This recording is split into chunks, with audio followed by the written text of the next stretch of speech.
وآل محمد. فاتحة. اللهم صل على محمد وآل محمد. بسم الله الرحمن الرحيم. الحمد لله رب العالمين الرحمن الرحيم مالك يوم الدين. إياك نعبد وإياك نستعين. اهدنا الصراط المستقيم صراط الذين أنعمت عليهم غير المغضوب عليهم ولا الضالين. اللهم صل على محمد وآل محمد. لا حول ولا قوة إلا بالله العلي العظيم. أعوذ بالله من الشيطان اللعين الرجيم. بسم الله الرحمن الرحيم. الحمد لله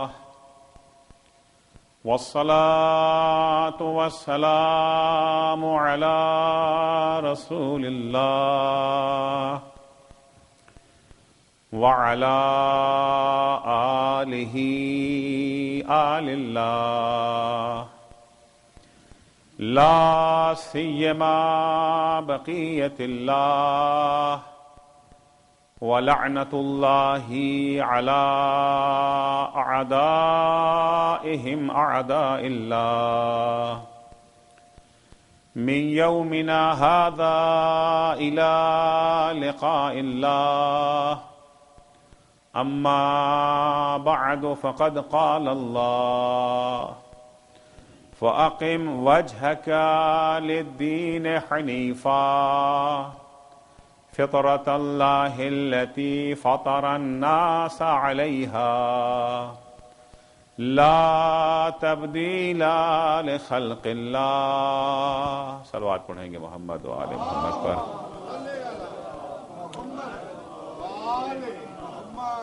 درخواست ہے سورہ فاتحہ کی برائے ایصال ثواب جناب سید حیدر عباس صاحب مرحوم ابن سید علمدار حسین صاحب اپنے مرحومین کے لیے اور ان مرحومین کے لیے جن کا نام یہاں پر لکھا ہوا ہے، جن کے اہل خانہ نے معصوم کی ترقی میں دام درم قدم سخن حصہ لیا ہے، ان سب کے لیے ایک سورہ فاتحہ کی درخواست. صلی اللہ علیہ محمد وعلی محمد. بسم اللہ الرحمن الرحیم. الحمد للہ رب العالمین الرحمن الرحیم مالک یوم الدین. ایاک نعبد وایاک نستعین. اهدنا الصراط المستقیم صراط الذين أنعمت عليهم غير المغضوب عليهم ولا الضالين. اللهم صل على محمد وآل محمد. درخواست ہے آپ حضرات سے کہ آپ ہمارے لیے دعا کریں کہ جو کچھ ہمارے بھائی نے یہاں کہا ہے میں اس پر یقین نہ کروں، میں خود اسے اپنے لیے اسے باور نہ کروں. جس دن یہ باور ہو جائے گا وہیں سے تنزلی کا شکار انسان ہونے لگتا ہے. علم کا پہاڑ ہونا بہت بڑی بات ہے. اگر میں ذرہ علم ہو جاؤں تو یہی میرے لیے کافی ہے.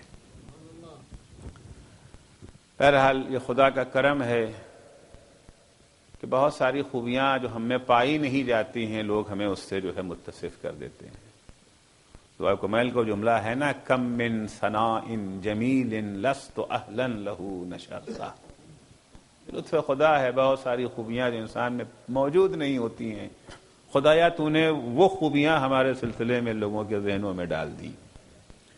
بہرحال آپ لوگوں کا حسن ظن ہے، نہ میں علم کا پہاڑ ہوں نہ میں علم کا سمندر ہوں، ایک اتنا مکتب اہل بیت کا طالب علم ہوں. جو کچھ اہل بیت سے سیکھا وہ آپ کے سامنے سادے لفظوں میں پیش کر دیتا ہوں. نہ علم کا دعویٰ ہے نہ خطابت کا دعویٰ ہے. عزیزو، کل کے مجلس میں یہ عرض کیا تھا کہ کربلا میں امام حسین علیہ الصلوۃ والسلام اختیاری طور پر آئے تھے. جانتے تھے، سب چیز سے واقف تھے کیا ہونے والا ہے، اتفاقی طور پر پہنچ نہیں گئے تھے. اور جب انسان کوئی شعور اور اختیار کے ساتھ کوئی کام انجام دیتا ہے تو ہر صاحب عقل و خرد کا کوئی نہ کوئی مقصد ہوتا ہے. کبھی کسی عمل کا ایک مقصد ہوتا ہے، کبھی بہت سارے جو ہے مقاصد ہوتے ہیں. تحریک انقلاب کربلا بھی اس امر سے جو ہے مستثنا نہیں ہے، اس کا بھی مقصد ہے، مقصد نہیں، یہ جو ہے مقاصد ہیں، اور بحمداللہ ان مقاصد کو خود سرکار سید الشہداء نے بیان کر دیا ہے۔ ہمیں اندازہ لگانے کی ضرورت نہیں ہے، ہمیں تخمینہ لگانے کی ضرورت نہیں، شاید یہ رہا ہوگا، شاید یہ رہا ہوگا۔ تاریخ کربلا بولتی ہوئی تاریخ ہے، گونگی تاریخ نہیں ہے۔ کل عرض کیا تھا کہ 7-8 مقاصد کی طرف اشارہ کیا تھا کہ اصلاح امت ایک مقصد ہے، امر بالمعروف دوسرا مقصد ہے، احیاء سنت نبوی تیسرا مقصد ہے، انکار بیعت چوتھا مقصد ہے، امر بالمعروف و نہی المنکر، تعاون علی البر والتقوی و عدم تعاون بر اسم و عدوان۔ ایک مقصد لوگوں کو جہالت سے باہر نکالنا ہے، چونکہ انبیاء کے مقاصد میں ایک مقصد ہے نا، لتخرج الناس من الظلمات الى النور۔ سب سے بڑی تاریکی جو ہے وہ جہالت ہے۔ چنانچہ امام حسن عسکری علیہ السلام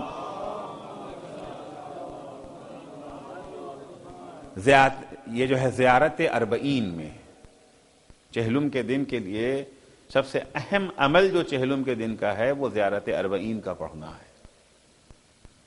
متاسفانہ بہت سارے لوگ اس سے غافل ہیں، چہلم کے دن سب کچھ کرتے ہیں، لیکن جو چہلم کے دن کا سب سے اہم عمل ہے اس سے غافل ہو جاتے ہیں، وہ ہے زیارت اربعین، جو 11ویں امام سے منسوب ہے۔ 11ویں امام نے مومن کی جو علامتیں 5 بیان کی ہیں ان میں سے ایک زیارت اربعین کا پڑھنا، داہنے ہاتھ میں انگوٹھی پہننا، 51 رکعت نماز شب و روز میں پڑھنا، یہ جو ہے بسم اللہ کو جو ہے بلند آواز سے کہنا، خاک پر سجدہ کرنا، یہ سارے صفات مومن کے بیان کیے ہیں، علامات مومن۔ اس میں ایک ہے زیارت اربعین۔ زیارت اربعین میں ایک جملہ ہے خدا کو خطاب کر کے، وَبَذَلَ مُحْجَتَهُ فِيكَ لِيَسْتَنْقِذَ عِبَادَكَ مِنَ الْجَهَالَةِ وَحَيْرَةِ الضَّلَالَةِ۔ حسین نے خون جگر پیش کیا ہے، اپنا خون جگر حسین نے پیش کر دیا، کاہے کے لیے؟ تیرے بندوں کو، تیری راہ میں خون جگر پیش کیا تاکہ تیرے بندوں کو جہالت کی تاریکی سے باہر نکال دے، وحیرت الضلالہ، گمراہی کی جو سرگردانی تھی، حیرانی اور پریشانی تھی، اس سے ان کو باہر نکال دیں۔ اب کوئی سرگرداں نہیں رہے گا کہ حقیقی اسلام کیا ہے۔ یزید والا اسلام اصلی ہے، وہ والا اسلام اصلی ہے نہیں، حسین نے یہ قربانی دے کر کے لوگوں کو جہالت سے باہر نکال دیا۔ ایک مقصد ابا عبداللہ ہے احیاء دین، دین مٹ رہا تھا، دین ختم ہو رہا تھا، فنا ہو رہا تھا دین۔ اور سے لوگ کہتے ہیں یہ کیسے ممکن ہو سکتا ہے کہ ابھی رسول کے انتقال کو جو ہے 50 سال ہی ہوئے تھے، 50 سال میں اتنا زمانہ بدل جائے گا۔ سن 11 ہجری میں پیغمبر کا انتقال ہوا ہے اور سن 61 ہجری کا یہ واقعہ ہے۔ 50 سال میں پیغمبر نے لاکھوں جانثار مسلمان چھوڑے تھے۔ یہ کیسے ممکن ہے؟ یہ کیسے ہو سکتا ہے کہ آپ کہتے ہیں کہ امام حسین دین بچانے کے لیے گئے تھے، دین خطرے میں پڑ چکا تھا۔ مشکل یہ ہے کہ ان کو یہ پتہ نہیں کہ رسول چھوڑ کے کیا گئے تھے، یہ پتہ نہیں ہے۔ میں کچھ تاریخ نہیں پڑھوں گا، میں قرآن پڑھوں گا۔ تو تاریخ میں تو بحث ہو سکتی ہے، راوی نے صحیح کہا، غلط کہا، حدیثوں میں بھی گفتگو ہو جاتی ہے، لیکن قرآن پہ تو کوئی گفتگو نہیں ہے۔ اگرچہ حدیثیں پیش کر دی جاتی ہیں، کیا حضرت کے زمانے میں جتنے مسلمان تھے سب برابر تھے؟ حدیث ہے، حدیث جو ہے وہ پیش کی جاتی ہے کہ صحابہ کا نجوم بأیہم اقتدیتم اہتدیتم، جتنے بھی ہمارے ساتھ ہیں صحابی، وہ کون؟ جو پیغمبر کے ہمراہ تھے اس زمانے میں، سب صحابی ہیں۔ یہ سب کے سب یہ جو ہے ستاروں کے مانند ہیں، جس کی بھی پیروی کر لو ہدایت پا جاؤ گے۔ حدیث پیش کی جاتی ہے، ہمیں حدیث سے انکار بھی نہیں ہے، ہم حدیثوں کے قائل ہیں، حدیثوں کے منکر نہیں ہیں، کیونکہ اگر حدیثوں کا انکار کر دیں گے، اب اس حدیث کی بات نہیں کر رہا ہوں، کلن حدیث کی بات کر رہا ہوں، اگر حدیثوں کا انکار کر دیں گے تو اسلام سمجھا نہیں جا سکتا، کیونکہ قرآن مجید میں صرف کلیات ہیں، جزیات نہیں ہیں۔ اگر حدیثوں کا انکار کر دیں گے کہ ہم صرف قرآن کو مانیں گے، حدیثوں کو نہیں مانتے، ہے بعض افراد اس بات کے قائل ہیں، حدیثوں کو نہیں مانتے ہم، اگر حدیثوں کا انکار کر دیں گے 2 رکعت نماز بھی نہیں پڑھ سکتے، اس لیے کہ قرآن مجید میں نماز کا کہیں حکم نہیں ہے۔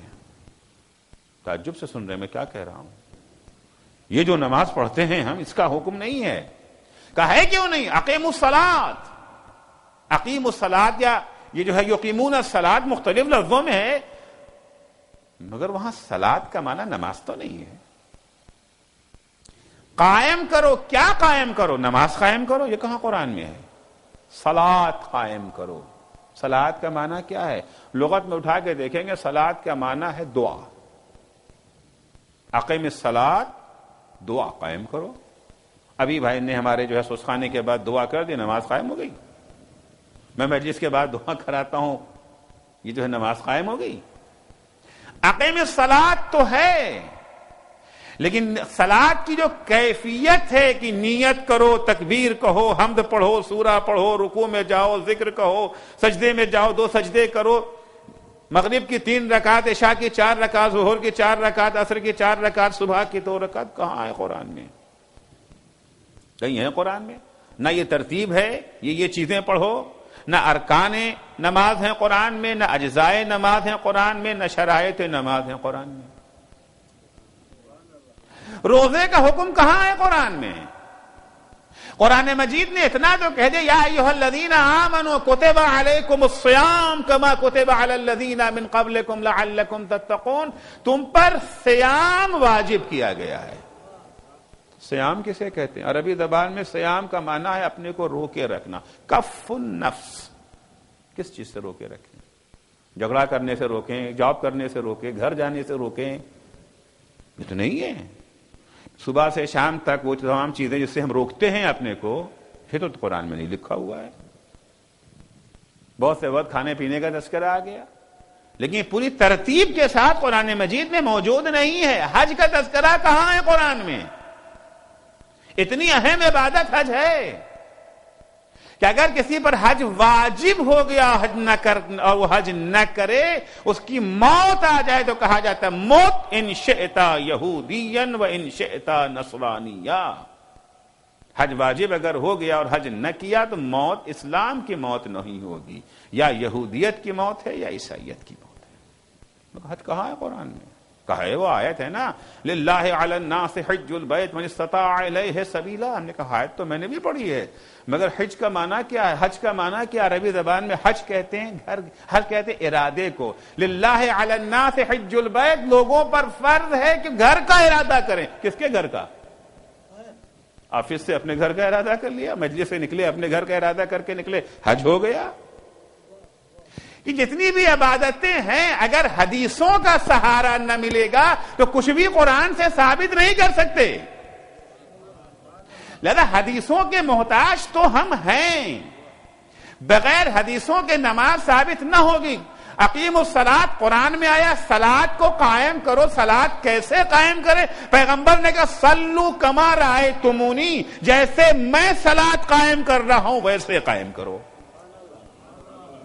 تو ہم نے نماز سمجھ لیا، ہم نے روزہ ہم نے سمجھا، کس سے سمجھا؟ پیغمبر کی تشریح سے سمجھا، ان کی حدیثوں سے سمجھا۔ نماز کو ہم نے ان کی حدیثوں سے سمجھا، لیکن حدیثوں کا جو عالم ہے، حدیثیں نے پیغمبر نے یہ کہا، پیغمبر نے ہم سے تو نہیں کہا، بیچ میں کتنے واسطے ہیں۔ کیا امکان ہے کہ جھوٹی حدیثیں گڑھ دی جائیں؟ ہاں، خود پیغمبر نے فرمایا کہ امکان ہے۔ جب آخری خطبہ دے رہے تھے، آخری یہ جو ہے حج کے موقع پر مینا میں، وہاں پہ کہہ دیا تھا کثرت علی الکذابہ، ہماری طرف جھوٹی نسبتیں بہت دی جا رہی ہیں، یا ہماری طرف جھوٹی نسبتیں بہت دی جائیں گی، دونوں معنی ہو سکتا ہے۔ بہت دی جا رہی ہیں یعنی پیغمبر کے زمانے ہی سے سلسلہ شروع ہو گیا تھا، یا بہت دی جائیں گی پیغمبر کی رحلت کے بعد یہ عمل انجام پائے، جو بھی رہا ہو۔ تو یا رسول اللہ کیا کریں؟ جھوٹی نسبتیں آپ کی طرف دی جائیں گی یا دی جا رہی ہیں، تو ہماری ذمہ داری کیا ہے؟ آپ کی حدیث کے بغیر تو ہمارا کام چل سکتا ہی نہیں، پھر کریں کیا؟ کیسے پتا چلے کون سچی حدیث ہے کون جھوٹی حدیث ہے؟ پیغمبر نے ایک کسوٹی دے دی، ایک کسوٹی دے دی، جب بھی ہماری طرف منسوب کوئی قول سنو اسے کتاب خدا کے سامنے لاؤ۔ اگر وہ حدیث کتاب خدا سے ٹکرا جائے تو سمجھ لینا کہ حدیث جھوٹی ہے، اسے دیوار پہ دے مارو، لیکن اگر کتاب خدا سے نہ ٹکرائے تو ہماری حدیث ہے، وہ ہمارا قول ہے۔ ایک صلوات پڑھیں گے محمد و آل محمد پر۔ حضور نے لاکھوں کی تعداد میں جانثار مسلمان چھوڑے تھے، کیسے ہو سکتا ہے کہ 50 سال میں حالات اتنے بدل جائیں کہ حسین ابن علی کو اپنی جان قربان کرنی پڑے؟ نہیں، یہ غلط ہے، ایسا کچھ نہیں تھا، دین ان خطرے میں نہیں تھا۔ اب سوال یہ ہے کہ واقعاً حضور نے اتنے جانثار چھوڑے تھے؟ ہاں، وہ حدیث کہہ رہی ہے، اس حدیث کو ذرا قرآن سے ملا لیں۔ حدیث کو قرآن وہ ہے جسے شیعہ سنی سب مانتے ہیں، متحد۔ اگر کسی نقطے پر اتحاد ہو سکتا ہے عالم اسلام میں تو وہ جو ہے وہ قرآن مجید ہے۔ سب معتقد اللہ کی کتاب، کوئی تبدیلی نہیں، کوئی تحریف نہیں، کوئی کمی نہیں، کوئی اضافہ نہیں، سب اس کا عقیدہ رکھتے ہیں، سب معتقد۔ ہم جب قرآن مجید کو دیکھتے ہیں تو قرآن ہمیں یہ بتاتا ہے کہ عصر پیغمبر میں سب یہ ایسے نہیں تھے۔ 4 طرح کے مسلمان تھے، 4 طرح کے مسلمان تھے عصر پیغمبر۔ مسلمان سب تھے، مسلمان ہونے میں انکار نہیں، مسلمان تھے۔ ابھی میں انشاءاللہ آگے کے تقریروں میں عرض کروں گا کہ ممکن ہے انسان یہ جو ہے مسلمان بھی ہو اور بے دین بھی ہو۔ دین الگ ہے، اسلام الگ ہے، دین الگ ہے، اسلام الگ ہے۔ امام حسین نے کہا تھا جب یہ جو ہے زیر خنجر تھے امام حسین اور خیموں پر حملہ ہونے جا رہا تھا، کہا تھا کہ ان لم یکن لکم دین فکونوا احرارا فی دنیاکم، اگر تمہارے پاس دین نہیں ہے، دین نہیں ہے تو یہ جو ہے نمازیں پڑھتے ہیں، یہ اشہد ان لا الہ الا اللہ کہتے ہیں، ہاں یہ اشہد ان لا الہ الا اللہ کہہ سکتے ہیں۔ ممکن انسان نماز بھی پڑھتا ہو، روزہ بھی رکھتا ہو، حج پہ جاتا ہو، مگر دین نہ ہو اس کے پاس۔ اب دین کی تعریف کروں گا اگلی مجلسوں میں تو معلوم ہوگا کہ دین کیا ہے اور یہ جو ہے اسلام کیا ہے، یہ جو ہے مسلمان کسے کہتے ہیں اور دیندار کسے کہتے ہیں، فرق ہے دونوں میں۔ قرآن مجید کہتا ہے کہ پیغمبر کے زمانے میں جو اسلام کا دعویٰ رکھتے تھے، یہ جو ہے جو اسلام کا دعویٰ رکھتے تھے، مسلمان جنہیں کہا جاتا تھا، وہ سارے کے سارے برابر نہیں ہیں۔ آپ یہ کہتے ہیں سب برابر نہیں، دعوی قرآن ہے۔ کچھ وہ تھے 4 قسم کے جو ہے مسلمان تھے، وَمِنَ النَّاسِ مَن يَشْرِي نَفْسَهُ ابْتِغَاءَ مَرْضَاتِ اللَّهِ، کچھ ایسے مسلمان تھے جو جی جان سے اسلام جنہوں نے قبول کر لیا تھا، جن کے دل کی گہرائیوں میں اسلام داخل ہے، وہ اسلام کی خاطر ہر طرح کی قربانی دینے کو تیار، اپنی جان قربان کر دیں گے مگر اللہ کی منشا کے خلاف کوئی کام نہ کریں گے۔ جن کا یہ جو ہے بہترین نمونہ مولا کائنات حضرت علی ابن ابی طالب علیہ الصلوۃ والسلام، یہ ایک گروپ ہے وَمِنَ النَّاسِ۔ دوسرا گروپ وَمِنَ النَّاسِ مَن يَقُولُ آمَنَّا بِاللَّهِ وَالْيَوْمِ الْآخِرِ وَمَا هُمْ بِمُؤْمِنِينَ۔ پیغمبر کے ہمراہ رہنے والوں کی بات ہو رہی ہے، آج کے زمانے کی بات نہیں ہو رہی ہے۔ وَمِنَ النَّاسِ پیغمبر ہی کے زمانے میں کچھ لوگ وہ ہیں جو اسلام لانے کا دعویٰ کرتے ہیں، مَن يَقُولُ آمنا باللہ والیوم الآخر، ہم ایمان اللہ پہ لائے اور قیامت پہ لائے، وما ہم بمومنین، یہ جھوٹے ہیں،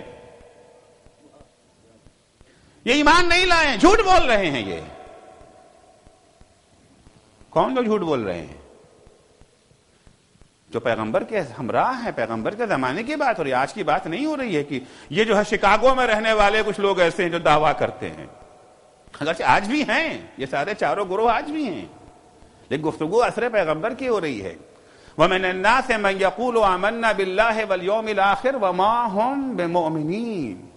وَمِنَ النَّاسِ، یہ جو ہے دوسرے گروپ کی طرف، کہ اصلاً ایمان کبھی لائے ہی نہیں تھے، جھوٹ بولتے تھے، بظاہر انہوں نے ایمان کو قبول کر لیا تھا، بظاہر یہ ایمان کا دعویٰ کرتے تھے قبول کرنے کو۔ وَمِنَ النَّاسِ مَن يُعْجِبُكَ قَوْلُهُ فِي الْحَيَاةِ الدُّنْيَا وَيُشْهِدُ اللَّهَ عَلَى مَا فِي قَلْبِهِ وَهُوَ أَلَدُّ الْخِصَامِ إِذَا تَوَلَّى سَعَىٰ فِي الْأَرْضِ لِيُفْسِدَ فِيهَا وَيُهْلِكَ الْحَرْثَ وَالنَّسْلَ وَإِذَا قِيلَ لَهُ اتَّقِ اللَّهَ أَخَذَتْهُ الْعِزَّةُ بِالْإِثْمِ فَحَسْبُهُ جَهَنَّمَ وَلَبِئْسَ الْمِہَادُ۔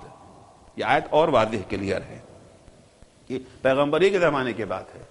میرے حبیب، بعض لوگ وہ ہیں کہ دنیا میں وہ آپ کے پاس آ کے اتنی چکنی چپڑی باتیں کرتے ہیں، ہم تو آپ کے جانثار ہیں، ہماری جانیں آپ پر قربان ہیں، جہاں آپ کا پسینہ بہے گا وہاں میرا خون بہے گا، یہ دعویٰ کرتے ہیں، اور ان کی چکنی چپڑی باتیں دیکھ کے آپ کو بھی تعجب ہونے لگتا ہے، ماشاءاللہ کتنے اچھے اچھے جانثار ہمارے پاس ہیں، اور اتنے یہ ڈھیٹ ہیں، اتنے یہ بے شرم ہیں کہ دل میں تو ان کے بغض چھپا ہوا ہے، لیکن وہ کہتے ہیں اللہ شاہد ہے کہ ہم کتنی آپ سے محبت کرتے ہیں۔ وَيُشْهِدُ اللَّهَ عَلَى مَا فِي قَلْبِهِ، جو ان کے کہتے ہیں ہم اللہ شاہد ہے کہ ہم کتنی آپ سے محبت کرتے ہیں، ہمارے دل میں کتنی آپ کی محبت ہے۔ پیغمبر وَهُوَ أَلَدُّ الْخِصَامِ، یہ آپ کے بدترین دشمن ہیں۔ یہ کب کی بات ہے؟ آج کی بات ہے؟ آج کی بات نہیں ہے۔ اذا تولى سعى في الارض ليفسد فيها، ان کی حقیقت یہ ہے، ان کا عالم یہ ہے کہ جب انہیں اقتدار مل جائے گا تو یہ زمین میں فتنہ و فساد پھیلانے کی کوشش کریں گے۔ وَيُهْلِكُ النَّسْلَ وَيُهْلِكُ الْحَرْثَ وَالنَّسْلَ، یہ کھیتیوں کو بھی تباہ کر دیں گے، انسانوں کو بھی تباہ کر دیں گے، نسل کی نسل یہ جو ہے مٹا دیں گے۔ یہ اتنے بڑے کافر ہیں، اتنے بڑے کافر ہیں، اتنا عناد انہیں ہے۔ اذا قیل لہ اتق اللہ، جب ان سے کوئی نصیحت کرتا ہے کہ اللہ سے ڈرو، اتنا ظلم مت کرو، اتنی زیادتی نہ کرو، اخذتہ العزۃ بالاسم والعدوان، تو یہ تعصب، ضد، ہٹ دھرمی انہیں اور بھی گناہ کی طرف لے جاتی ہے، انہیں اور بھی گناہ کی طرف لے جاتی ہے۔ پیغمبر فحسبہ جہنم، اس کا ٹھکانہ تو جہنمی ہے۔ کس کا ٹھکانہ جہنم ہے؟ کس کا ٹھکانہ جہنم ہے؟ قرآن کہہ رہا ہے فحسبہ جہنم ولبئس المہاد، ان کا بدترین ٹھکانہ ہے۔ سورہ یہ جو ہے منافقون پورے کا پورا نازل ہوا نہیں ہوا؟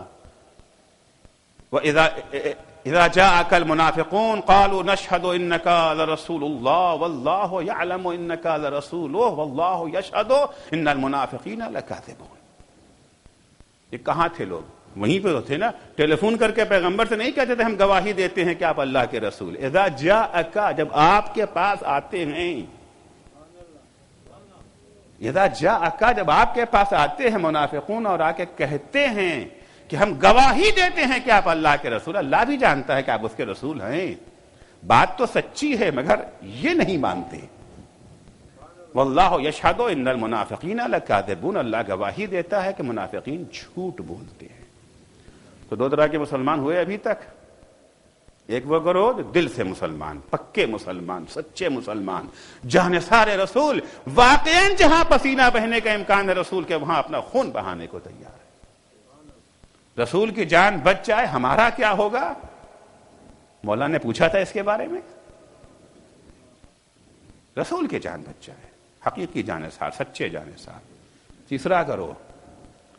تیسرا گروہ ان لوگوں کا ہے جو اسلام تو لائے ہیں، واقعی مسلمان ہو گئے ہیں، ایسا نہیں کہ دل میں کفر اور زبان پر ایمان ہے، نہیں، دل میں کچھ نہیں ہے، ان کے دل میں کچھ ہے ہی نہیں، نہ کفر ہے نہ ایمان ہے۔ یہ اللہ کی عبادت کرتے ہیں مگر کنڈیشنل عبادت کرتے ہیں،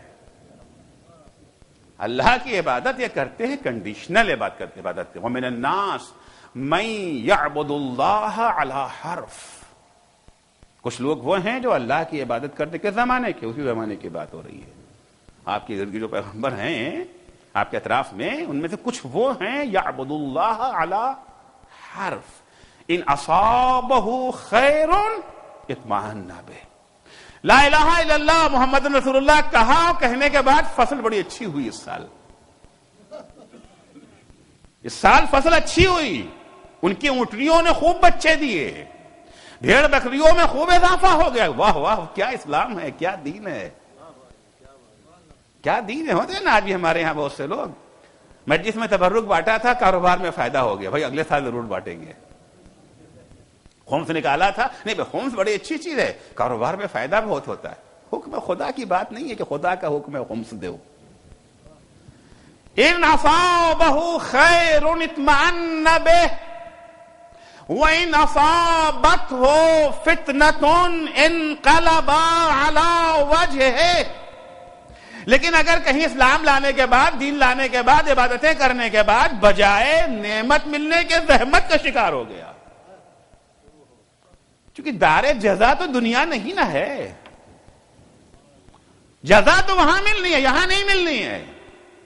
خدا بند عالم انسان کا یہاں امتحان لیتا ہے، دے کے امتحان لیتا ہے، چھین کے امتحان لیتا ہے. دے کے امتحان لیتا ہے، چھین کے امتحان لیتا ہے. اما الانسان اذا ما ابتلاه ربه فاکرمه ونعمه. اللہ دنیا میں اللہ بندوں کا امتحان لیتا ہے. دو امتحان کے دو پرچے ہیں، ایک پرچہ نہیں ہے. نعمتوں میں غرق کر کے امتحان لیتا ہے، نعمتوں کو چھین کے امتحان لیتا ہے.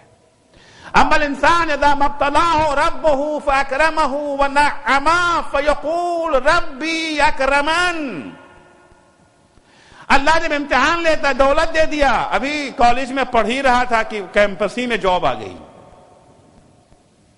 یہ جو ہے بیکاری کے دور میں اگر تعلیم ختم کرنے سے پہلے ہی جاب کسی کو مل جائے تو بڑا خوش قسمت ہے نا. جاب مل گئی. جاب بھی کون سی جاب؟ بڑی اچھی جاب. پیکج ملا،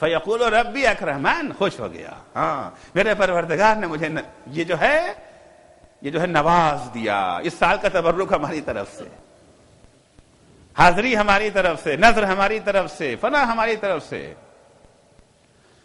وَأَمَّا إِذَا مَا ابْتَلَاهُ فَقَدَرَ عَلَيْهِ رِزْقَهُ. لیکن جب امتحان کا یہ جو ہے دوسرا پرچہ آیا، امتحان کا جب دوسرا پرچہ آیا، فَقَدَرَ عَلَيْهِ رِزْقَهُ، اس کی روزی کو تنگ کر دیا. ہمارے ہندوستان پاکستان میں یہ جو ہے سرکاری نوکریاں جب ہوتی تھیں، سرکاری نوکریاں ابھی بھی ہیں، ملتی مشکل سے ہیں، لیکن ایک دفعہ مل گئی تو ابھی چھنتی نہیں ہے. معطل ہو جاتے ہیں، لیکن 2 4 10 سال کے بعد مقدمہ جیت جات کے حکومت ہمیشہ ہار جاتی ہے. مقدمہ ملتی تھی مشکل سے، مگر جاتی نہیں تھی. آج کی نوکریوں کا عالم یہ ہے، ملتی بڑی آسانی سے ہے. جتنی آسانی سے ملتی ہے اس سے زیادہ آسانی سے چلی جاتی ہے. جاب مل گئی، نظر ہونے لگا، فاتحہ ہو رہا ہے، یہ جو ہے مٹھائیاں ہو رہی ہیں، مجلس ہو رہی ہے، اللہ نے نواز دیا. اگلے ہفتے نوکری چھن گئی. اب یہ جو ہے بلبلا اٹھا. فیقول ربی اہانن، میرے اللہ نے مجھے ذلیل کر دیا ہے. ذلیل نہیں کیا، تمہارا امتحان لے رہا ہے. یہ تمہارا امتحان لے رہا ہے. امتحان کے موقع پر خوشی نہیں ہوتی ہے. بچہ جو امتحان دینے جا رہا ہے، اس کا پیپر جو آیا ہے، بہترین پرنٹنگ آرٹ پیپر پر آئے ہیں لکھے ہوئے یہ جو ہے سوالات، یا معمولی کاغذ پہ سوال آیا ہے، اسے اس کی پرواہ نہیں ہوتی ہے. خوشی تب ہوتی ہے جب امتحان میں پاس ہو جائے. دولت مل جائے تو خوش ہونے کی ضرورت نہیں ہے، چھن جائے تو خفا ہونے کی ضرورت نہیں ہے. دولت مل جائے تو خدیجہ کا کردار پیش کرو، چھن جائے تو ابوذر کی سیرت پیش کرو. صلوات پڑھیں گے محمد و آل محمد پر.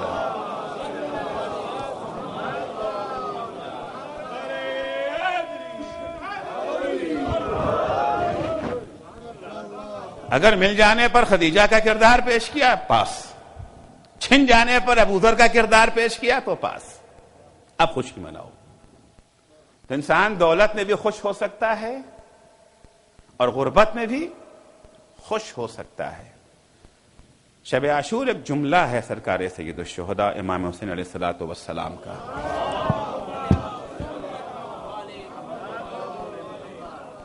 امام اپنے اصحاب کو جمع کر کے خطبہ دیا ہے شب عاشور. جملہ ابتدا یہاں سے ہوتی ہے نحمد اللہ ونثنی علیہ فی السراء والضراء. ہم اللہ کی حمد کرتے ہیں, اس کی ثنا کرتے ہیں اچھے حالات میں بھی اور یہ جو ہے برے حالات میں بھی, دونوں حالات میں. فی الحال اس کی جو ہے وہ تفصیل نہیں عرض کروں گا, بعد میں. تو یہ ایک امتحان ہے. کچھ لوگ وہ ہیں وَمِنَ النَّاسِ مَن يَعْبُدُ اللَّهَ عَلَى حَرْفٍ. اے پیغمبر جو آپ کے ہمراہ ہیں ان میں سے کچھ ایسے یہ جو ہے مسلمان ہیں جو اسلام کنڈیشنل انہوں نے قبول کیا ہے, اللہ کی عبادت کنڈیشنل کرتے ہیں. اگر ان کو جو ہے فائدہ پہنچ گیا, نفع مل گیا تو یہ مطمئن کہ بڑا اچھا دین ہے, اور اگر کہیں یہ جو ہے مصیبتوں میں گھر گئے, نقصان ہو گیا, پریشانیوں میں پھنس گئے, مبتلا امتحان ہو گئے, وَإِنْ أَصَابَتْهُ فِتْنَةٌ انقلب عَلَى وَجْهِهِ, الٹے پیر واپس چلے جاتے. یہ تھا تیسرا گروہ. چوتھا گروہ جن کے بارے میں یہ جو ہے مولا کائنات کے خطبے میں بھی ملتا ہے, اسلام لائے سمجھے بغیر. بھیڑ تھی, ایک لہر چلی, ہوتا ہے نا ہمارے ہاں جمہوریت میں الیکشن میں لہر چل گئی, فنا کی لہر چلی, انہیں ووٹ دے دیا. کیوں دیا پتہ ہی نہیں, جانتے ہی نہیں, چلے جا رہے. بھیڑ چال ہے, بھیڑ چال. بھیڑ چال جانتے ہیں نا, اگلی والے نے جو کیا ہم بھی وہی کریں گے. بھیڑوں کا جو ہے ریور جا رہا ہے, ایک یہ جو ہے رسی باندھ دی گئی آگے, تو آگے والی بھیڑ کودی. کیوں کودی؟ ایک راستہ رک گیا ہے نا, رسی بندھی ہے. اس کے بعد رسی کھول دی گئی. رسی تو کھل گئی, بھائی جتنی پیچھے ہیں سب کود رہی ہیں. کیوں کود رہی ہیں؟ اس لیے وہ آگے والی کودی تھی. آگے والی کیوں کودی انہیں سے مطلب نہیں ہے. مولا فرماتے ہیں کچھ چوتھا گروہ ان لوگوں کا تھا, وہ افراد ہیں جنہوں نے دین کو سمجھا نہیں. حمج رعا, مچھروں کا جھنڈ ہے. یمینون مع کل ریح, جدھر کی ہوا چل گئی ادھر چلے گئے. اتباع کل نائق, جس نے ایک آواز لگائی اس کے پیچھے بھاگ گئے. حق آواز ہے, باطل آواز ہے. رئیس قبیلہ, سردار قبیلہ ہو گیا مسلمان, پورا قبیلہ مسلمان. سردار قبیلہ جو ہے مرتد ہو گیا, پورا قبیلہ مرتد ہو گیا. یہ حمج رعا, مچھروں کا جھنڈ ہے, سمجھا ہی نہیں انہوں نے. آپ کوفے میں دیکھیں گے حانی ابن عروہ قبیلے یہ جو ہے مزحج کے سردار ہیں, 6000 افراد ہیں. حانی سردار, حانی جو ہے مسلم کے طرفدار, قبیلہ مسلم کے طرفدار. حانی کی شہادت کے بعد, گرفتاری کے بعد دوسرا ایسا آ گیا سردار جسے ابن زیاد نے خرید لیا تھا, سارے کے سارے اس کے ساتھ چلے گئے. مسلم اکیلے رہ گئے تھے کوفے میں. تجزیہ اگر کرے اس کو دیکھیں گے نا, وجہ یہی ہے حمج رعا, ایک مچھروں کا جھنڈ ہے. یمیلون مع کل ریح, جدھر کی ہوا چل گئی. تو 4 قسم کے مسلمان تھے عصر پیغمبر میں. تھوڑی سی تعداد ان لوگوں کی تھی جو جانثار تھے, اپنی زندگی کو قربان کرنے کو تیار تھے, مگر دین خدا سے دستبردار ہونے کو تیار نہیں ہوتے تھے.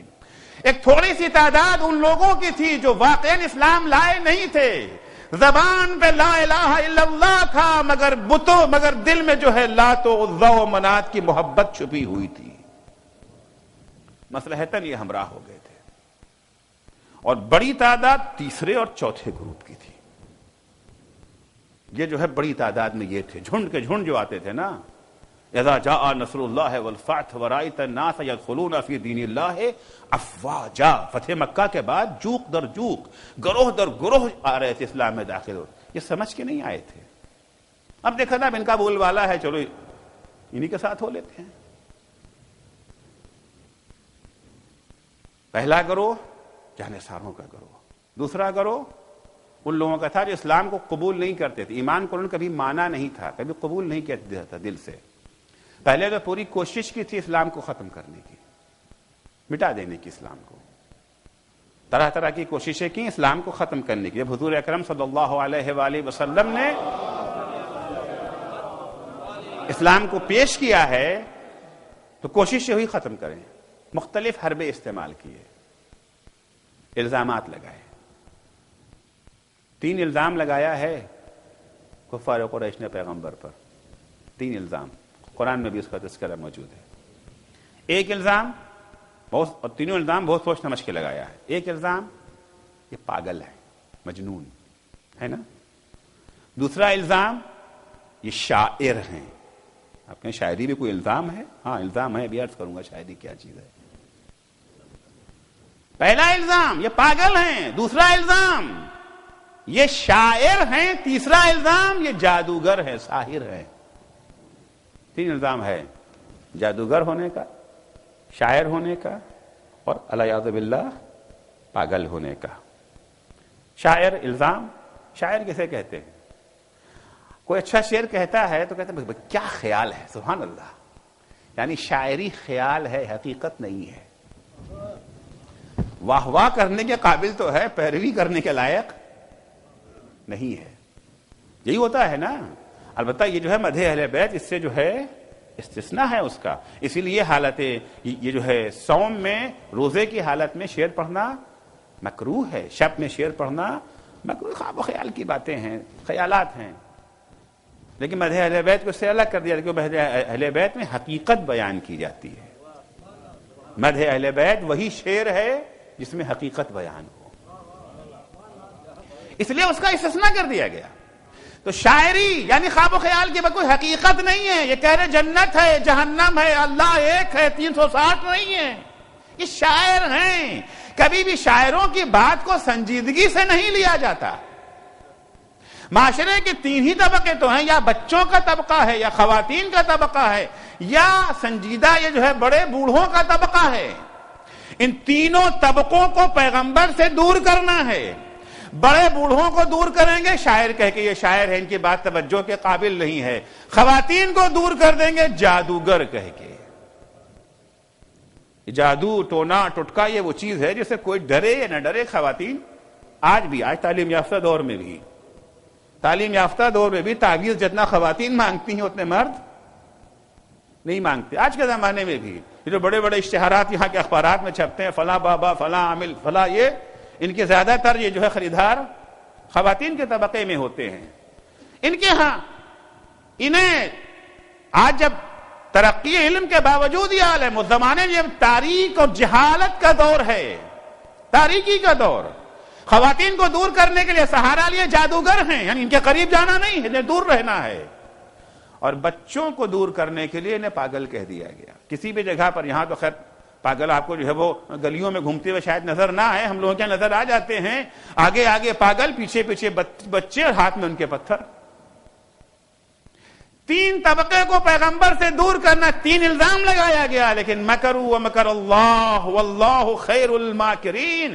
تم سازشیں کرتے ہو, اللہ بھی تدبیریں دیکھتا ہے, اور اللہ سے بہتر تدبیر بنانے والا کوئی نہیں ہے. انہوں نے 3 حربے استعمال کیے, خدا نے 3 توڑ دے دیا, 3 جواب دیا. کہا جب عورتیں انہیں جادوگر کہہ کے ان سے دور ہٹیں گی, خدیجہ آگے بڑھ کے ان کے ایمان کی تصدیق کریں گی.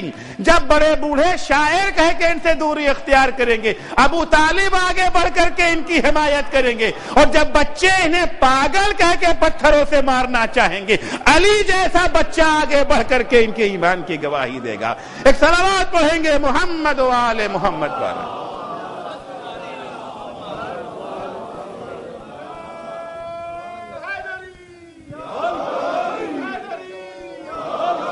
جب یہ حربہ کامیاب نہ ہو سکا, اب دوسرا حربہ, تشدد کا حربہ, ٹارچر کا حربہ, جو پیغمبر کے ہمراہ آ گئے ہیں. کون؟ وہ والے وَمِنَ النَّاسِ مَن يَشْرِي نَفْسَهُ ابْتِغَاءَ مَرْضَاتِ اللَّهِ والے. اگرچہ یہ آیت مولا کی شان میں نازل ہوئی ہے, لیکن صفات جو بیان کی گئی ہیں, صفات کمی اور بیشی کے ساتھ دوسرے افراد پر بھی صادق ہو سکتی ہیں, کہ جنہوں نے جی جان سے اسلام کو قبول کر لیا ہے, اللہ کی خوشنودی کے لیے اپنی جان قربان کرنے کو تیار ہیں, ان کو ٹارچر کرنا شروع. تشدد, کس طرح سے تشدد کیا گیا ہے, پتہ ہے کس طرح سے اسلام یہاں تک پہنچا. البتہ افسوس یہ ہے کہ جن لوگوں نے وہاں پر جانثاریاں کی تھیں انہیں یہ جو ہے مسلمانوں نے فراموش کر دیا، کیونکہ ان کی اولاد نے علی کا ساتھ دے دیا تھا۔ دو ہستیاں ہیں، دو یہ جو ہے میاں بیوی، بلال کا نام تو سنا ہے، بہت سنا ہے، لیکن بلال سے بڑی قربانیاں دینے والے بھی ہیں۔ ایک کا نام ہے سمیہ، ایک کا نام ہے یاسر، جناب عمار کے والد اور والدہ۔ عمار یاسر اس لیے کہنے عمار ابن یاسر، عمار ابن یاسر، اس لیے عمار یاسر جو کہے جاتے ہیں۔ جناب سمیہ خاتون ہیں جن کو ہم صنف نازک کہتے ہیں نا عورتوں کو، یعنی کمزور، جو کمزوری کا نمونہ قرار دی جاتی ہے، اور صنف نازک کی شجاعت اور صنف نازک کا ایمان سنیے۔ ٹارچر کیا جا رہا ہے، تشدد کیا ہے ان پر، اسلام کو چھوڑ دو، ایمان کو چھوڑ دو، دستبردار ہو جاؤ دین سے، دین کی اہمیت کیا ہے ان سے سنیے۔ سمیہ پہ ٹارچر کیا جا رہا ہے، تشدد ہو رہا ہے، مگر یہ دستبردار ہونے کو تیار نہیں۔ ایک دن ٹارچر کی انتہا ہو گئی، سمیہ کو لا کر کے زمین کے اوپر یہ جو ہے لٹا دیا گیا، دو رسیاں لائی گئیں، ایک رسی ایک پیر میں، دوسری رسی دوسرے پیر میں باندھی گئی، دو اونٹ لائے گئے، ایک اونٹ کا رخ اس طرف، ایک اونٹ کا رخ اس طرف، اس پیر کی رسی اس اونٹ کے پیر میں باندھ دی گئی، اس پیر کی رسی اس اونٹ کے پیر میں باندھ دی گئی، اونٹ تیار ہے۔ سمیہ دستبردار ہو جاؤ دین سے، لا الہ الا اللہ محمد رسول اللہ کہنا چھوڑ دو، ورنہ تمہارے ٹکڑے کر دیے جائیں گے۔ موت صرف نہیں ہے کہ پھانسی دے دیں گے، تلوار سے سر اڑا دیں گے، گولی مار دیں گے، بہت آسان موت ہے، دل ہلا دینے والی موت، رونگٹے کھڑی کر دینے والی موت۔ سمیہ دین سے دستبردار ہو جاؤ ورنہ تمہارے ٹکڑے ٹکڑے کر دیں گے۔ سمیہ کرے نہیں، دین خدا کو چھوڑنے کو تیار نہیں ہیں، ہم نے خدا کی خوشنودی کے لیے ہم سب کچھ قربان کرنے کو تیار ہے، ٹکڑے ٹکڑے اگر ہمارا بدن ہوتا ہے تو ٹکڑے ٹکڑے بھی کر دو، ہمیں اس کی پرواہ نہیں ہے۔ آخر میں اونٹ دوڑا دیا گیا، جناب سمیہ کے ٹکڑے ٹکڑے ہو گئے، عمار کھڑے دیکھ رہے ہیں۔ اس کے بعد یاسر کی باری آئی، یاسر کو اونٹ کے پیر میں باندھ کر کے اونٹ کو جو ہے وہ دوڑا دیا گیا۔ اب مکے کی سرزمین جانتے ہیں نا کیسی زمین ہے، پتھریلی زمین، ہر طرف پتھر ہی پتھر تو ہیں، ان پتھروں کے اوپر جب اونٹ دوڑے ہوں گے تو عمار پر تو اس وقت جو ہے یاسر پر کیا گزری ہوگی۔ روایتوں میں ہے کہ گوشت کے ٹکڑے اڑ گئے تھے، چیتھڑے ہو گئے تھے۔ یہ اسلام اتنی آسانی سے ہم تک نہیں پہنچا ہے عزیزو، ہم ذرا سی مشکل کے اوپر جو ہے بلبلا جاتے ہیں، ذرا سی مشکل کے اوپر اسلام میں ترمیم کرنے کی سوچنے لگتے ہیں کہ یہ قانون چھوڑ دیا جائے، وہ قانون جو ہے تبدیل کر دیا جائے، یہ شہادت گہے الفت میں قدم رکھنا ہے۔ لوگ آسان سمجھتے ہیں مسلمان ہونا، کہا ہے نا اقبال نے، مٹانے کی کوشش کی گئی۔ اصحاب پر جب ٹارچر کام نہ ہوا، پیغمبر کو یہ جو ہے محاصرے میں لیا گیا، شیب ابی طالب میں، اس سے بھی جب نہ ہو سکا تو پیغمبر کے قتل کی تیاری کی گئی، شب ہجرت پیغمبر کی جان بچ گئی اور یہ جو ہے مدینے پہنچ گئے ساری۔ اس کے بعد جنگیں یہ جو ہے لا دی گئی پیغمبر کے اوپر، کبھی بدر، کبھی احد، کبھی خیبر، کبھی خندق، کبھی نہروان، مختلف جنگیں پیغمبر نے لڑی۔ جب کسی طرح سے شمع محمدی کو گل نہ کر سکے، اب سوائے اس کی اور کچھ نہ رہ گیا کہ خود اسی میں شامل ہو جائیں۔ آپ دیکھیں جب بھی کوئی انقلابی تحریک چلتی ہے، انقلابی تحریکوں کے اس بات کا بڑا خطرہ رہتا ہے کہ یہ جو ہے گھسپیٹیے جو شامل ہو جاتے ہیں، یہ آنے کے بعد پھر تحریک کا دھارا موڑ دیتے ہیں، اس کا رخ ہی موڑ دیتے ہیں، جانا کہاں تھا چلے کہیں اور جاتے ہیں۔ اب امید یہ ہے کہ جب تک پیغمبر کی زندگی ہے تب تک، جب تک پیغمبر کی زندگی ہے تب تک یہ دین رہے گا، ان کے بعد ہم اس کا دھارا ہی موڑ دیں گے، ہم خود شامل ہو جائیں گے اور شامل ہونے کے بعد سب سے بڑے مسلمان ہم بن جائیں گے۔ یہ دوسرا گروپ، اس کا بہترین نمونہ ہے بنی امیہ۔ لم یؤمنوا باللہ طرفۃ عین، یہ کبھی بھی اسلام لائے ہی نہیں تھے، یہ کبھی اسلام لائے نہیں۔ اس لیے یہ جو ہے زیارت عاشورہ میں لعن اللہ بنی امیہ قاطبۃ، سارے کے سارے بنی امیہ کے اوپر، پورے خاندان کے اوپر جو ہے وہ زیارت عاشورہ میں جو ہے لعنت بھیجی گئی، اور ان سب کا سرغنہ ابو سفیان۔ سب کا سرغنہ ابو سفیان. جیسے ہی پیغمبر کی آنکھ بند ہوئی ہے یہ دوسرا گروپ ایکٹیو ہو گیا, تیسرے اور چوتھے گروپ کی جو ہے مدد سے. تیسرے اور چوتھے گروپ کی وہ جو کنڈیشنل مسلمان تھے, اچھے حالات میں ہم دین کے ساتھ ہیں, حالات اگر خراب ہے تو وہ آپ کے ساتھ نہیں ہیں. رحلت پیغمبر کے بعد مولائے کائنات جناب معصومہ کو لے کر کے ایک ایک مہاجر و انصار کے گھر پہ گئے ہیں. کیا تم نے نہیں سنا ہے پیغمبر سے؟ کیا تم نے غدیر کا واقعہ نہیں سنا؟ جواب یہ ملتا تھا, ہاں بات تو سب صحیح ہے لیکن اب حالات بدل چکے ہیں. حالات بدل چکے ہیں, ان حالات میں آپ کا ساتھ دینا ممکن نہیں ہے. پیغمبر کی آنکھ بند ہوتے ہی انحراف شروع ہو گیا, تبدیلیاں آنے لگیں. پیغمبر کے احکام اور فرامین سے انحراف کیا گیا, ادھر ابو سفیان ایکٹیو ہو گیا ہے. اور پوری کوشش ابو سفیان کی یہ ہے کہ کسی طریقے سے داخلی جنگ شروع کر دی جائے, جاہلیت کو پھر سے زندہ کر دیا جائے, اسلام کا گلا گھونٹ دیا جائے. ابو سفیان آتا ہے عباس ابن عبد المطلب کے پاس, حضرت کے چچا مولائے کائنات کے چچا کے پاس آتا ہے. یا عبد بنی مناف, یا بنی عبد مناف, یا بنی عبد مناف, اے بنی عبد مناف کیا خاموش بیٹھے تماشا دیکھ رہے ہو؟ بنی عبد مناف اس لیے کہا تاکہ خود بھی اس میں شامل ہو جائے نا, چونکہ بنی امیہ اور بنی ہاشم دونوں عبد مناف پر پہنچ کر کے کامن ہو جاتے ہیں نا, تو خود کو بھی شامل کرنے کے لیے اس میں. یا بنی عبد مناف کیا خاموش بیٹھتے ہو؟ بنی تیم خلافت لے گئے, اٹھو اپنا حق لو, ہم ساتھ دینے کے لیے تیار ہیں, تم تنہا نہیں ہو, ہم ساتھ دینے کے, پورا خاندان بنی عبد مناف تمہارے ساتھ ہے. جناب عباس انہیں لے کر کے مولائے کائنات کے پاس آئے. یہ جو ہے بصیرت کا ہونا بہت ضروری ہے, دشمن کی چالوں کو سمجھنا, سازشوں کو سمجھنا. اکثر ہم دشمن کی چال کو جو ہے وہ سمجھ نہیں پاتے ہیں, اس کی چال میں خود پھنس جاتے ہیں. لے کر کے آئے کہ علی خاموش کیوں بیٹھے ہو, اپنا حق کیوں نہیں لیتے؟ ساتھ دینے کے لیے تیار ہیں. ابو سفیان کہتا ہے کہ ہم مدینے کی گلیوں کو سواریوں سے بھر دیں گے, یہ جو ہے سپاہیوں سے بھر دیں گے, پیادہ سوار جتنے سپاہی چاہیے گلیاں بھر دیں گے مدینے, اٹھو اپنا حق لو. کون سا حق؟ کس حق کی بات کر رہا ہے ابو سفیان؟ کس حق کی بات کر رہا ہے؟ حق تو ہے علی کا, مگر یہ کون سا؟ کہہ رہا اے بنی عبد مناف, تمہارا حق بنی تیم لے گئے. اسلام یہ بنی کو ہی تو ختم کرنے کے لیے آیا تھا. وہ یہ نہیں کہہ رہا کہ علی تمہارا ایمان, تمہارا تقوی, تمہارا علم تم اللہ کی طرف سے معین کیے ہو, چونکہ تم اللہ کی طرف سے معین کیے ہو لہذا حق تمہارا. یہ نہیں کہہ رہا ہے, کہہ رہا چونکہ تمہارا تعلق جو ہے بنی عبد مناف سے, تم پیغمبر کے خاندان والے ہو لہذا تمہارا حق بنتا ہے. بنی تیم کیسے لے کے چلے گئے؟ اسلام آیا ہی ہے بنی کو جو ہے مٹانے کے لیے, ابو سفیان اسی کو زندہ کرنا چاہ رہا ہے. اور عباس ابن مطلب شکار ہو گئے تھے. تو بصیرت امیر المومنین کو دیکھیے, جیسے وہ آیا ابو سفیان, مولا نے کہا تو کب سے حق کا طرفدار ہو گیا ہے؟ حق لو, تجھے حق سے کیا واسطہ بھائی؟ یہ ہے بصیرت مومن, تمہیں حق سے کیا واسطہ؟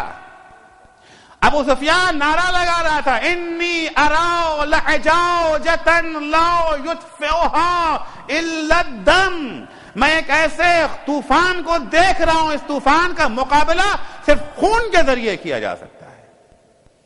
مدینے کے گلیوں میں خون بہانا چاہتا ہے ابو سفیان, اور عین ممکن ہے کہ دشمن کا یہ جو ہے ففتھ کالم ہو, ایک بڑا دشمن روم, کیونکہ پیغمبر کے زمانے میں یہ جو ہے رومنوں سے جنگ کا آغاز ہو چکا تھا نا.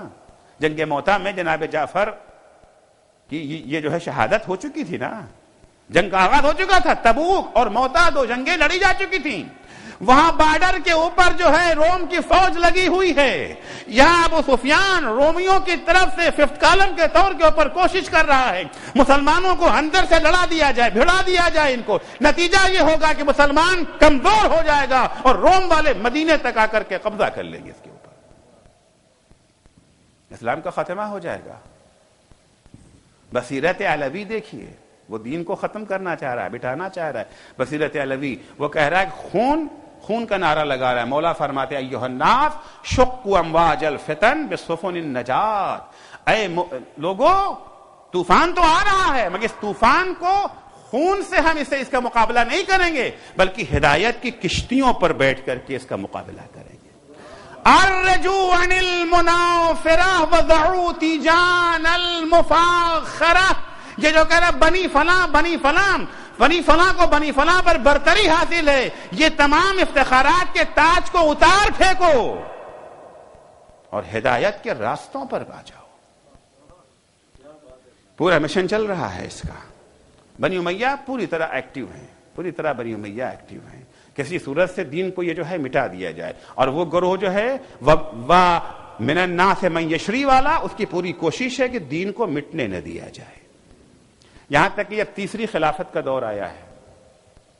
اہل سنت کے بڑے عالم ابو الحدید معتزلی اپنی کتاب شرح نہج البلاغہ میں لکھتے ہیں، پوری تقریر وہاں نقل کی ہے ابو سفیان کی، جب تیسری خلافت کا دور آیا ہے اس وقت خلافت ہاؤس میں ابو سفیان نے تقریر کی ہے۔ ابو سفیان نے تقریر کی ہے، وہ تقریر پڑھنے پر ایک جملہ صرف ہے، میں یہاں پیش کروں گا۔ ابو سفیان وہاں کہتا ہے کہتا ہے فوالذی یحلف بہ ابو سفیان، یہ کہتے ہیں ایمان لائے ہیں اللہ اور آخرت پر، قرآن کہتا ہے ما ہم بمومنین، یہاں کے اوپر پردہ اٹھ رہا ہے۔ ابو سفیان کہتا ہے قسم اس کی جس کی قسم ابو سفیان کھاتا رہتا ہے۔ کس کی قسم؟ اللہ کی قسم، لات کی قسم، عزا کی قسم، منات کی قسم، جس کی قسم ابو سفیان کھاتا رہتا ہے اس کی قسم۔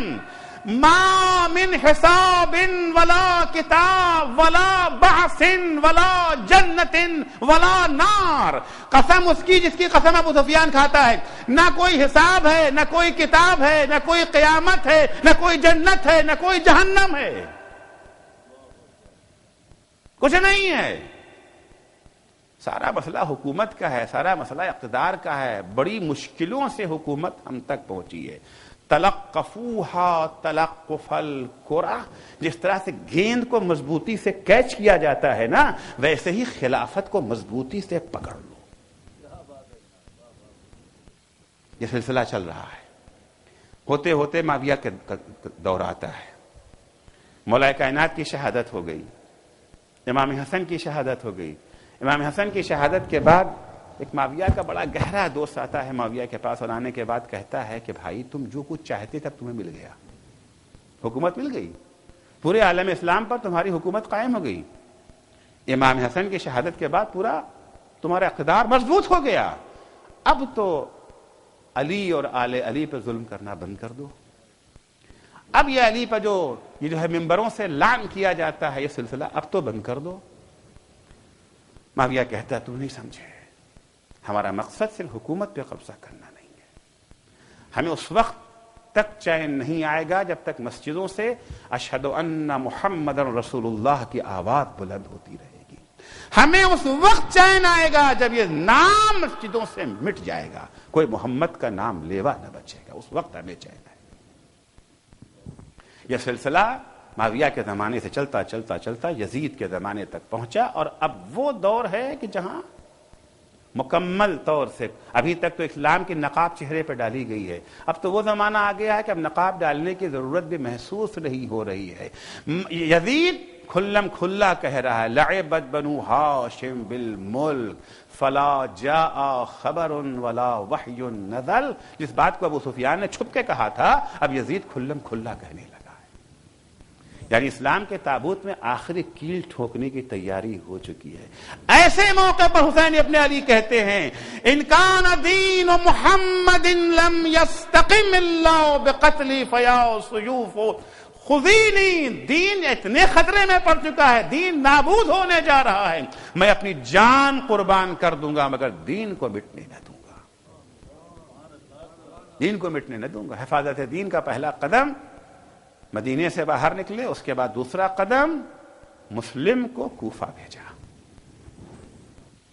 حفاظت دین کا یہ دوسرا قدم ہے، دوسرا اسٹیپ ہے۔ جناب مسلم کو کوفہ بھیجا ہے. کوفے میں جب مسلم آتے ہیں وہاں پہ مسلم کو یہی 4 قسم کے لوگ ملتے ہیں. حبیب جیسے لوگ, یہ جو ہے مسلم ابن اوسجا جیسے لوگ بھی ہیں جو جی جان سے حسین کے عاشق ہیں, جی جان سے دین کے طرفدار ہیں, اور وہ افراد بھی ہیں کہ 18,000 بیعت کر لیتے ہیں. لہر چل رہی تھی نا امام حسین کی, مسلم آتے ہی 18,000 لوگ, اور پہلے مرحلے میں 18,000 کی بیعت ہے. روزانہ بیعت کی تعداد یہ جو ہے بڑھتی جا رہی بڑھتی جا رہی بڑھتی جا رہی. آپ کوفے کا شہر اس زمانے کا, اس کی آبادی کو نگاہوں میں رکھیں. جناب مسلم نے خط لکھ دیا تھا مولا کو آنے کے لیے, پورا کوفہ تیار ہے حسین کے استقبال کے لیے. ہر طرف یہی خبر ہے کہ حسین آنے والے آنے والے آنے. ادھر یزید نے ابن زیاد کو بھیجا ہے. ابن زیاد کی ہمت نہیں پڑ رہی ہے کوفے میں داخل ہونے کی, لہذا ابن زیاد نے بھیس بدلا, بنی ہاشم کا لباس پہنا, چہرے پہ نقاب ڈالی, اب شہر میں داخل ہو رہا ہے. کوفے والے سمجھے شاید حسین آ گئے. 40,000 افراد استقبال کو نکلے ہیں, 1-2 نہیں, 40,000 افراد استقبال کو نکلے ہیں. ہر زبان پہ ہے اللہ اکبر یا ابن الزہرا, اللہ اکبر یا ابن الزہرا کے نعروں کے درمیان ابن زیاد شہر میں داخل ہوتا ہے. نقاب پڑی ہوئی ہے. دارالعمارہ پر جب پہنچ جاتا ہے, دارالعمارہ کا دروازہ کھل گیا ہے, اندر پہنچنے کے بعد اب نقاب الٹتا ہے. اب جو لوگوں نے دیکھا تو کیا دیکھتا ہے, کیا دیکھتے ہیں, یہ تو ابن زیاد ہے. دھمکیاں اور تھیلیاں شروع ہو گئیں. وَمِنَ النَّاسِ مَن يَعْبُدُ اللَّهَ عَلَى حَرْفٍ. کنڈیشنل ہیں, اچھے حالات ہیں. امید تھی کہ امام حسین کی حکومت بن جائے گی تو ان کے ساتھ جا رہے ہیں, لیکن اب امیدیں جو ہیں وہاں دھمکیاں ہو رہی کہ شام سے بہت بڑا لشکر چل چکا ہے, تمہیں تباہ کر دے گا. سردار خریدے جا رہے ہیں, ان کو تھیلیاں دی جا رہی ہیں, عوام کو دھمکیاں دی جا رہی ہیں. تھیلیوں اور دھمکیوں نے اپنا کام کر دیا. جس وقت ابن زیاد آیا ہے, جناب مسلم نے جناب ہانی کی یہ جو ہے گرفتاری کے بعد خروج جو کیا ہے, ابن زیاد کے دارالعمارہ کا محاصرہ کیا, 6,000 مسلح افراد جناب مسلم کے ہمراہ تھے. لیکن دھمکیوں اور تھیلیوں کا سلسلہ جب شروع ہوا ہے, اس کے بعد جناب مسلم شام کو جب نماز کے لیے آتے ہیں تو کل 30 آدمی ہمراہ, کل 30, 6,000 میں سے 30 باقی رہ گئے. نماز پڑھانے کے بعد جب نکلے ہیں دروازے تک آتے آتے 10 رہ گئے. دروازے سے باہر نکلے ہیں تو مسلم اکیلے ہیں. مسلم تنے تنہا ہے. مسلم عزیز و نفسیات انسان کی ہے, جب انسان اکیلا کسی شہر میں آتا ہے تو راستوں کو جلدی سیکھ جاتا ہے, لیکن جب کچھ لوگ اسے لے کر کے استقبال کر کے جسے شہر میں لایا جاتا ہے وہ راستوں سے واقف نہیں ہو پاتا ہے. مسلم کو استقبال کر کے شہر میں لایا گیا تھا نا, مسلم کو راستوں کا پتہ نہیں ہے. اس گلی سے اس گلی میں, اس گلی سے اس گلی میں, اس کوچے سے اس کوچے میں اکیلے مسلم بھٹکتے پھر رہے ہیں. بھٹکتے بھٹکتے ایک مومنہ کے گھر کے دروازے پر آ کر کے بیٹھ گئے. مسلم تھک گئے ہیں, مسلم پیاسے ہیں. مسلم اتنے میں دروازہ کھلتا ہے, ایک مومنہ باہر نکلتی ہے. بھائی تم کون ہو, تم یہاں کیوں بیٹھے ہوئے ہو؟ جناب مسلم کہتے ہیں مومنہ تھوڑا سا پانی مل سکتا ہے؟ مومنہ گئی پانی لے کر کے آئی, مسلم نے پانی پیا, پھر بھی بیٹھے ہوئے ہیں. مومنہ کہتی ہے بھائی کوفے کے حالات بڑے پرآشوب ہیں, کسی کا اس طریقے سے کسی کے دروازے پر بیٹھا رہنا اچھا نہیں ہے, تو اپنے گھر کیوں نہیں جاتے؟ چاہے مسلم کہتے ہیں مومنہ وہ کہاں جائے جس کا کوئی گھر ہی نہ ہو. آپ کون ہیں, اس کا کوئی گھر نہیں ہے, کون ہے آپ؟ جب سوال کرتی ہے کون ہے تو جناب مسلم جواب دیتے ہیں انا مسلم سفیر الحسین, میں حسین کا قاصد مسلم ہوں. بس یہ سننا تھا. وہ مومنہ عاشقہ حسین تھی, ان لوگوں میں سے نہیں تھی کہ جو من یعبد اللہ علی حرف, کنڈیشنل مومن نہیں ہے, پکی مومنہ ہے, عاشق حسین ہے. کہتی ہے آقا یہ میری خوش قسمتی ہے کہ آپ میرے در پہ تشریف لائی, آئیے آئیے یہ گھر آپ ہی کا ہے. جناب مسلم کو مومنہ گھر میں لے کر کے آتی ہے, جناب مسلم کو ایک کمرے میں ٹھہرا دیتی ہے. جناب مسلم گھر کے اندر ہیں. اس کا بیٹا بھی ہے, بیٹا وہ ہے جو ماں کے مسلک کے بالکل خلاف ہے, اسے پیسوں کی پرواہ ہے, اسے دولت کی تمنا ہے. ابن زیاد نے بھاری انعام اعلان کیا ہے, جناب مسلم کی تلاش میں بھٹک رہا تھا. رات کافی یہ جو ہے گزر جانے کے بعد گھر واپس جب آتا ہے مومنہ نے کہا تو کہاں تھا ابھی تک؟ کہا میں مسلم کی تلاش میں تھا۔ مومنہ سمجھاتی ہے اپنے خون کو بے گناہوں، اپنے ہاتھ کو بے گناہوں کے خون سے آلودہ مت کر، لیکن اس پر تو شیطان سوار ہو چکا تھا۔ مومنہ نے بیٹے کو جناب مسلم کے قیام سے مطلع کرنا مناسب نہیں سمجھا، لیکن بار بار جناب مسلم کے پاس وہ مومنہ جس کا نام طوعہ تھا جناب مسلم کے کمرے میں جاتی تھی کہ آقا کی کسی چیز کی ضرورت تو نہیں ہے، پانی کی ضرورت، کسی چیز کی حاجت تو نہیں ہے۔ بیٹے نے دیکھا کہ ماں بار بار ایک حجرے میں جا رہی ہے، بیٹے کو شک ہو گیا۔ ماں کے ہٹ جانے کے بعد چپکے سے اٹھ کر کے کیا دیکھتا ہے؟ جناب مسلم اس کمرے میں موجود ہے۔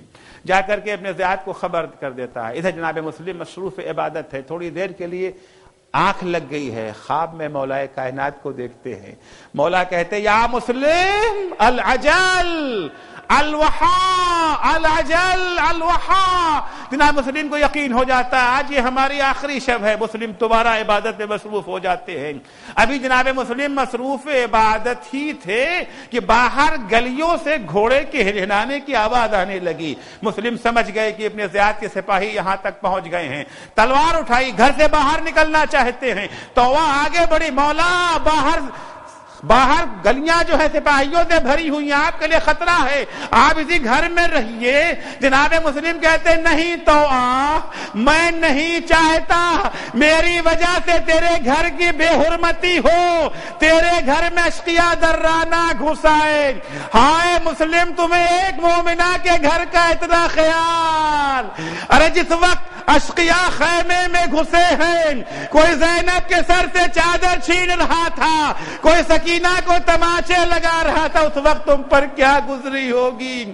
اجرکم اللہ۔ جناب مسلم گھر سے باہر نکلے ہیں، ایک بھاری فوج کا مقابلہ ہے مسلم کو۔ جناب مسلم نے پوری شجاعت کے ساتھ ایسا مقابلہ کیا کہ سردار کو مزید فوج منگوانا پڑی، لیکن کوئی فوج بھی مسلم کا مقابلہ کرنے کی طاقت نہیں رکھتی ہے۔ یہاں تک کہ دھوکہ دے کر کے جناب مسلم کو گرفتار کیا گیا۔ گرفتار مسلم کو دارالامارہ میں لایا گیا۔ دروازے دارالامارہ پہ مسلم بیٹھے ہیں۔ جناب مسلم کو پیاس لگتی ہے، پانی مانگا، ایک کوزے میں پانی پیش کیا گیا۔ جناب مسلم نے جیسے ہی پانی پینا چاہا، دانتوں کا خون پانی کو آلودہ کر گیا۔ شریعت کے پابند ہیں مسلم، پانی کو پھینک دیا، پھر پانی دیا گیا، دوبارہ یہی منظر پیش آیا۔ مسلم نے کہا لگتا ہے اب میرے مقدر میں پانی نہیں ہے۔ ارے مسلم ہو بھی کیسے سکتا تھا؟ تم تو آقا کے سچے غلام ہو نا۔ آقا دنیا سے پیاسا جائے اور تم پانی پی کر کے دنیا سے رخصت ہو جاؤ۔ نہیں نہیں، مسلم دنیا سے گزرے تو مسلم بھی اپنے آقا کی طرح سے پیاسے گئے۔ جب دربار ابن زیاد میں لایا گیا ہے مسلم کو، ابن زیاد کا سامنا جب ہوتا ہے، ابن زیاد نے کہا کسی نے کہا کہ تم نے امیر کو سلام نہیں کیا؟ مسلم جواب دیتے ہیں مالی سول حسین امیرو، ارے حسین کے سوا میرا کوئی امیر نہیں ہے۔ ابن زیاد کہتا سلام کرو یا نہ کرو، تمہارا انجام تو وہی ہونا ہے۔ اس کے بعد جناب مسلم کی آنکھوں سے آنسو جاری ہو گئے ہیں، مسلم رو رہے ہیں۔ کسی نے کہا مسلم تم اتنے عظیم کام کے لیے نکلے ہو اور موت سے اس طرح سے ڈر کے رو رہے ہو؟ مسلم نے کہا میں اپنے لیے نہیں رو رہا ہوں، مجھے اپنی پرواہ نہیں ہے، میں تو اپنے آقا حسین کی خاطر رو رہا ہوں۔ ارے میں نے آقا حسین کو خط لکھ دیا ہے یہاں آنے کے لیے، مجھے اپنے انجام کی پرواہ نہیں ہے۔ اے عزیزو، حکم دیا جاتا ہے مسلم کو دارالامارہ پہ لے جا کر کے سر قلم کر دیا جائے۔ جلاد لے کر کے مسلم کو دارالامارہ کی چھت پہ آیا، پہلے مسلم کا سر قلم کیا، سر قلم کرنے کے بعد مسلم کے جنازے کو چھت سے نیچے پھینک دیا گیا۔ ارے پیروں میں رسیاں باندھ، اگر حسین کا جنازہ بے غسل و کفن پڑھا رہا، حسین کے یہ سچے عاشق کو بھی غسل و کفن نہ ملا، بلکہ پیر میں رسیاں باندھ کے کوفے کے گلیوں میں پھرایا جا رہا ہے۔ ادھر جناب امام حسین مکہ چھوڑ کے کوفے کی طرف روانہ ہو چکے چکے ہیں، راستے میں چلتے جا رہے ہیں، ایک منزل پر حسین ٹھہرے ہیں، کوفے کی طرف سے آتا ہوا کوئی سوار نظر آیا، اسے روک کر کے بلایا گیا، کوفے کی کیا خبر ہے؟ وہ شخص کہتا ہے کوفے کا عالم یہ ہے، جب میں کوفے سے چلا ہوں مسلم کی لاش کوفے کی گلیوں میں گھمائی جا رہی تھی۔ اجرکم اللہ پر آخری جملہ اور مجلس تمام۔ اے عزیزو، اب مسلم کی خبر حسین کو مل چکی ہے۔ حسین خیمے میں آئے، خیمے میں جانے کے بعد یتیمہ مسلم کو طلب کیا، یتیمہ کو لے کے اپنے زانوں پہ بٹھایا، اس کے سر پہ ہاتھ پھیرنا شروع کیا۔ ارے بنی ہاشم کی بچی ہے، کہتی چچا رے میرے بابا کی خیر تو ہے، آپ تو اس طرح سے میرے سر پہ ہاتھ پھرا رہے ہیں جیسے یتیموں کے سر پہ ہاتھ پھیرا جاتا ہے۔ ہاں بیٹا، تمہارا بابا کوفے میں مارا گیا، اے یتیم مسلم بڑی خوش قسمت ہو، تمہارے سر سے باپ کا سایہ اٹھا۔ خبر اس عالم میں ملی کہ حسین جیسا شفیق ماموں تمہارے سر پہ ہاتھ شفقت کا ہاتھ پھیر رہا ہے۔ ہائے مظلومیت سکینہ، سکینہ کو جب بابا کی شہادت کی خبر ملی، شمر کے تماچوں نے بتایا، اشقیاء کے تازیانوں نے بتایا تمہارا بابا رخصت ہو چکا۔ الا لعنت اللہ علی قوم الظالمین وسيعلم الذین ظلموا ای منقلب ینقلبون۔ بار الہ واسطہ ہے محمد و آل محمد کا، ہماری اس مختصر سی عبادت کو قبول فرما۔ بار الہ صدقے میں اہل بیت اطہار کے ہمیں توفیق عنایت فرما کہ ہمارا شمار مومنوں کے اس پہلے گروپ میں ہو جو اپنا سب کچھ قربان کرنے کو تیار ہیں مگر دین خدا سے دستبردار ہونے کو تیار نہیں ہیں۔ بار الہ تجھے واسطہ ہے محمد و آل محمد کا، جو بیمار ہیں ان سب کو شفائے کاملہ عنایت فرما، جو مقروض ہیں ان کے قرضوں کو ادا فرما، جو پریشان حال ہیں ان کی پریشانیوں کو دور فرما، جو بے اولاد ہیں انہیں نیک اور صالح اولاد عنایت فرما۔ بار الہ واسطہ ہے محمد و آل محمد کا، امام زمانہ کے ظہور میں تعجیل فرما۔ جب حضرت کا ظہور ہو تو ہمارے اعمال ایسے ہوں کہ ہم ان کے اصحاب و انصار میں شمار ہو سکیں۔ اللہم عجل فی فرج مولانا صاحب الزمان واجعلنا من اعوانہ وانصارہ ماتم حسین۔